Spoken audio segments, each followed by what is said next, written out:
ভাইরা আমার, এবার আপনাদের সামনে আল্লাহর কোরআনের আরেকটা আয়াত সূরা বাকারার 42 এবং 43 নম্বর দুটি আয়াত পড়ে শোনাবো। ও বন্ধুগণ, আমি বলেছি যে আমি সূরা বাকারার ময়দানে আমরা ঢুকে পড়েছি। এই ময়দানে যতটুকু পারি নুরি পাথরগুলো কুড়াবো, মানে মণিমুক্তা কুড়াবো, সোনা মানিক কুড়াবো। কথা ঠিক না ঠিক? আমরা সূরা বাকারার মধ্যে আল্লাহ কি কি বক্তব্য দিয়েছেন পুরো জানা কি সম্ভব নাকি ভাই? সম্ভব, যতটুকু পারি। এবার 42 এবং 43 নম্বর দুটি আয়াত সূরা বাকারা। আল্লাহ পাক বলছেন, বান্দা ওয়ালা তালবিসুল হাক্কা বিল বাতিলি ওয়া তাকতুমুল হাক্কা ওয়া আনতুম তা'লামুন। এটা হলো 42 নম্বর আয়াত সূরা বাকারা। আল্লাহ বলছেন, ও ঈমানদারেরা, হক এবং বাতিলকে একসাথে এনো না। যদি হক হয়ে থাকো, হকেই থাকো, বাতিলের মধ্যে যাবে না। বাতিল আর হক একই দেহের মধ্যে আনয়ন করা যাবে না। যেটা হক হকই থাকা লাগবে, বাতিলের সাথে সম্পর্ক রাখা যাবে না। এখন বলেন তো, যাকাতটা হক না বাতিল? আরো জোরে কোন, যাকাতটা হক না বাতিল? যাকাতটা হক, বাতিল কোনটা? না দাও তো অপরাধ। বাতিল কোনটা? বাতিল হল সুদ। মানে হকের বিপরীতটা কি? যাকাতের বিপরীত হলো সুদ, সুদের বিপরীত যাকাত, যাকাতের বিপরীত সুদ। ভাইরা আমার, আল্লাহ পাক বলছেন, তোমরা কি ইসলাম কবুল করেছো? বলে হ্যাঁ। তোমরা কি কোরআনের প্রতি ঈমান এনেছো? বলে হ্যাঁ। কে কে ঈমান আনছেন কোরআনের প্রতি? দেখি কোরআনের প্রতি কে কে ঈমান আনছেন দেখি। আমি ঈমান আনছি, আমি একটা। আপনারাও আলহামদুলিল্লাহ পাঠ করেন। এখানে কোরআনের প্রতি ঈমান আনা সবগুলো মানুষ। এখন আসেন আল্লাহ কি বলছেন। ওই ঈমানদারেরা, ওয়ালা তালবিসুল হাক্কা বিল বাতিলি, বলেন ওয়ালা তালবিসুল হাক্কা বিল বাতিলি, হকের সাথে বাতিলকে সংমিশ্রণ করো না। তার মানে হলো, তুমি যদি যাকাতের প্রতি ঈমান আনো, তাহলে সুদের সাথে তোমার সম্পর্ক রাখা যাবে না। সুদের সাথে সম্পর্ক যদি রাখো রে বান্দা, হক আর বাতিল একসাথে থাকবে না। হকটা কিন্তু তোমার কাছ থেকে উঠে চলে যাবে। আমার কথা বুঝেছেন?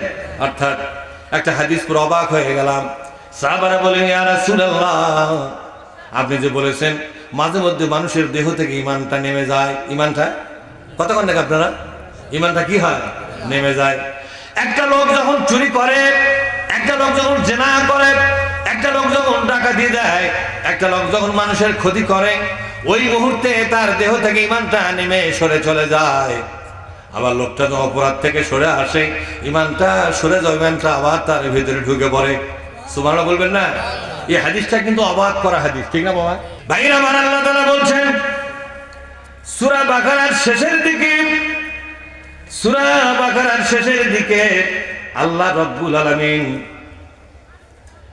এই সুদের ব্যাপারে কি সুন্দর করে আমাদেরকে বুঝাচ্ছিলেন। জোরে বলুন না সুবহানাল্লাহ। আরো জোরে কোন সুবহানাল্লাহ।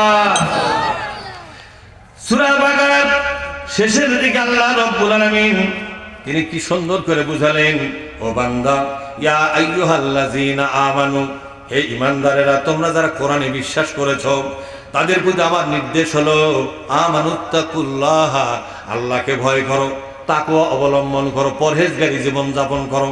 কি জীবন? জোরে কোন। পরহেজগারী জীবন যাপনের শর্ত হলো দুইটা। একটু লোক আলোক করেন তো দেখি বাজান। পরহেজগারী অর্জনের উপায় হলো দুইটা। একটা হলো কবিরা গুনাহ ছাড়তে হবে। কার ভয়ে? জোরে বলেন। কবিরা গুনাহ ছাড়তে হবে আল্লাহর ভয়ে। কবিরা গুনাহ কাকে বলা হয়? যে গুনাহটা করলে জাহান্নামের শাস্তির কথা বলা আছে, দুনিয়ার শাস্তি, আখিরাতের শাস্তির কথা বলা আছে। চুরি করলে কি কাটা হবে? হাত কাটা হবে।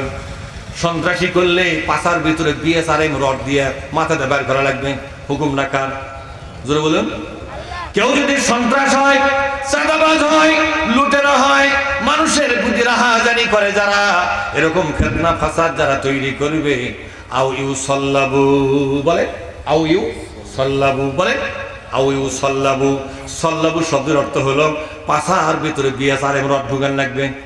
বিএসআরএম বললাম এই জন্যে, সবচেয়ে শক্ত রড হলো বিএসআরএম। ঢুকাতে ঢুকাতে ভেতরে যাতে দেখা হবার না পারে, সোজা লল্লি দিয়ে মাথার চান্দি দিয়ে বের করে দেওয়া লাগবে। যদি সন্ত্রাসী হয়, বাংলাদেশের সন্ত্রাসের শাস্তি হলো জেলখানা। আর আল্লাহ পাক কোরআনের মধ্যে সন্ত্রাসের শাস্তি দিয়েছে পাছার মধ্যে রড ঢুকে দাও। কারটা ভালো হবে আইন? এই কথা বল না, কারটা ভালো হবে? আল্লাহ তোমার আইনকে যারা ভালো বলবে না, তাদের ছবিগুলো তুলে নাও, এদের বিরুদ্ধে তোমার কাছে মামলা কেটি মান্নার কথা ঠিক না ঠিক? দুনিয়ার বুদ্ধিজীবীরা আইন তৈরি করেছে, দুনিয়ার জ্ঞানীগুলির আইন তৈরি করেছে। সন্ত্রাস করলে ধরা পড়লে, সাদাবাজি করে ধরা পড়লে, সন্ত্রাস করে ধরা পড়লে তার 6 মাস 1 বছর জেল দিয়ে দাও। কয় বছর? 6 মাস 1 বছর। আর আল্লাহ পাক কোরআনের মধ্যে বলেছে, সন্ত্রাস করে যারা ধরা পড়বে, সাদাবাজি করে যারা ধরা পড়বে, পাছার ভিতরে রড দিয়ে মাথার চান্দি দিয়ে বের করে দাও, তাতে বাঁচে বাঁচুক। ঝালকাঠি, এই যে দক্ষিণবঙ্গ আছে না, বরিশালের পাশের ডিস্ট্রিক্ট ঝালকাঠি, তাফসীর করার পরে এক লোক ভেতর থেকে বলতেছে, হুজুর এইভাবে রড ঢুকে দিলে বাঁচার বাঁচা ক্যাঙ্গার বাঁচ পাই না, কিন্তু বাঁচার কোনো সুযোগই, রড অর্ধেক জাতি তো মরবে মরবে না। আল্লাহ টার্গেটে হচ্ছে সন্ত্রাসীর বাঁচার কোনো অধিকার। সন্ত্রাসীকে নির্মম ভাবে হত্যা করো, হত্যা করো এইভাবে পাশার ভেতরে চোখো করে, রডটার মাথা চোখো করে লাও, যাতে ঢুকতে সুবিধা হয়। কি করে লাও? কথা না গায়ে চোখো করে লাও, একটু গ্লিসারিন ভরাও, যেদিকে পায়খানা করে ওই পায়খানার দরজা দিয়ে আস্তে করে ঢুকাও, মাথার চান্দি দিয়ে 1 হাত বের করে দাও। এরপরে বাঁচে বাঁচুক মরে মরুক, ওর দিকে তাকাবার দরকার নাই। কারণ যারা সন্ত্রাস করে তারা জাতির জন্য অভিশাপ। ঠিক না বাড়ি জোরে কন? এদের বাঁচার কোনো অধিকার নাই। এটা আল্লাহর আইন। এই আইন কি পরকালে চালু করবেন আপনারা? কোথায় চালু হওয়ার জন্য? কোরআনের মধ্যে আইনটা হচ্ছে পরকালে চালু করার জন্য, যে কিয়ামতের ময়দানে যদি কেউ সন্ত্রাস করে পাছার মধ্যে রড ঢুকে দেওয়া হবে। কিয়ামতের ময়দানে কেউ কি সন্ত্রাস করবে? কেউ কি সাদাবাজি করবে? তা কোরআনের মধ্যে ওই আইনটা যে আল্লাহ দিয়েছে, সে কতদিন চালু করবেন আপনারা? আপনারা তো এই আইনের পক্ষে না, আপনারা চলে গেছেন মানুষের তৈরি করা আইনের পক্ষে। কথা ঠিক না ঠিক? এই আইনটা চালু হবে জাতীয় সংসদ থেকে। জাতীয় সংসদে কে গেলে এই আইনটা চালু করবে তা বুঝতে হবে কিনা জোরে কোন? বাইরে আমার আল্লাহ তাআলা বলছেন, ও ঈমানদারেরা, আমানুত্তাকুল্লাহ, কবিরা গুনাহ ছেড়ে দাও। কার ভয়ে?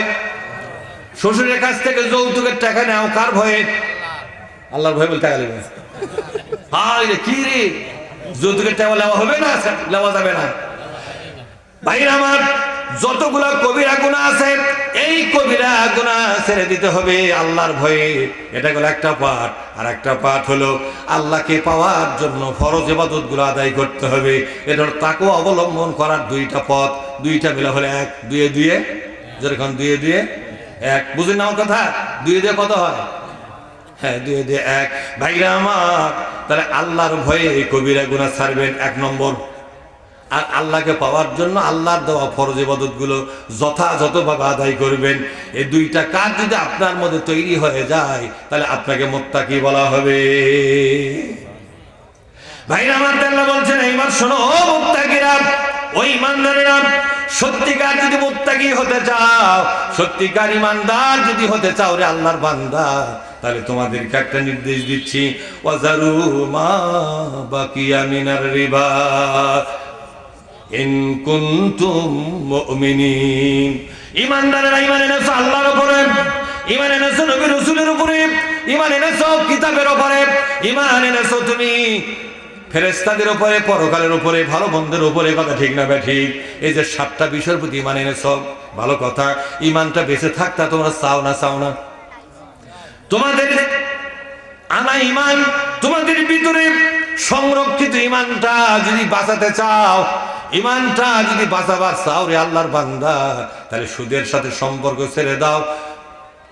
যারা তোমরা মানুষকে সুদের টাকা দিয়েছো, এই আয়াতটা যখন নাযিল হয় তখন বিশ্বনবী মদিনার রাষ্ট্রপতি হয়ে গেছে। জোরে কন্যা সুবহানাল্লাহ।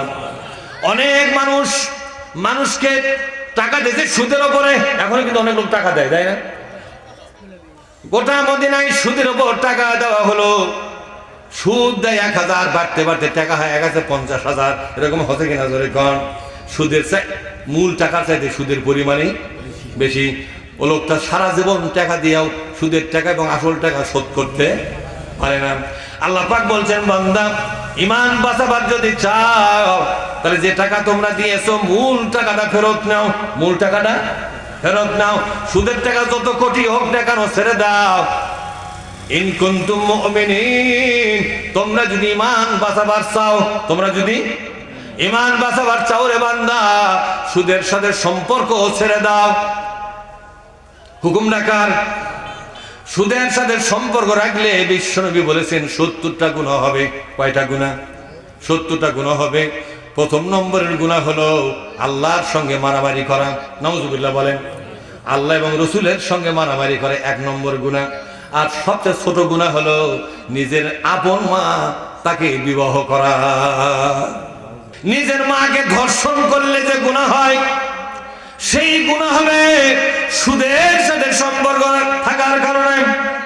বাংলাদেশের শতকরা 95 বা 90% মুসলমান, কিংবা 80% যদি ধরেন তাও অসুবিধা নাই, 80% মুসলমান আজকে বিভিন্ন ব্যাংকের সাথে, বিভিন্ন এনজিওর সাথে সম্পর্ক আছে সুদের মাধ্যমে। কথা ঠিক না বেঠিক?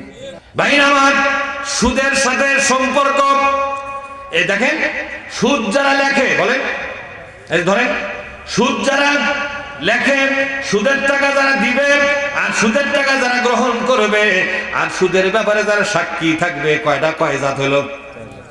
যেরকম কয় জাত? সুদের ব্যাপারে সাক্ষী, সুদের লেখক মানে ওই সুদের কাগজপত্র লেখক, আর সুদদাতা আর হল সুদের ঋণ গ্রহণ করা, সুদের ঋণ গ্রহণ করা। এই 4টা শ্রেণী একই সাথে আল্লাহর জান্নাতে যাবে না জাহান্নামে যাবে? বল, আল্লাহর জান্নাতে যাবে না জাহান্নামে যাবে? এই সুদের লোকেরা পাহাড় সমান যদি ইবাদত করে, পাহাড় সমান যদি নামাজ বন্দেগী পড়ে, হজ করে, রোজা করে, দান খয়রাত করে, যাকাত দেয়, কোন ইবাদত আল্লাহর দরবারে কবুল হবে না। লোকটাকে ইবাদত শূন্য বানায়া আল্লাহ পাক দুশমন হিসেবে তাকে জাহান্নামে দিবে। নাউজুবিল্লাহ বলেন। তাহলে এই বাংলাদেশের মুসলমানদেরকে জাহান্নাম থেকে বাঁচাবার কি পথ? সুদের এই করাল গ্রাস থেকে, সুদের অভিশাপ থেকে বাঁচাবার জন্য একটাই পথ, এদেশ থেকে সুদকে বন্ধ করতে হবে। কিনা জোরে কন? আচ্ছা ভাই বলেন তো, বিশ্বনবী নবী হওয়ার পর মক্কায় ছিলেন 13 বছর। কয় বছর? 13 বছর ছিলেন। কয় বছর ছিলেন? 10 আর 3 13 বছর। গোটা মক্কায় কিন্তু সুদের কারবার ছিল ব্যাপক। এমনকি নবীর যে নিজের চাচা আব্বাস, কি নাম জোরে কন? আব্বাস ছিল নবীর নিজের চাচা, আব্বাস নাম। আব্বাস ছিল নবীর নিজের চাচা, সেও সুদে টাকা লাগাতো। সুদের কারবারটা ছিল বাড়ি বাড়ি, ঘরে ঘরে।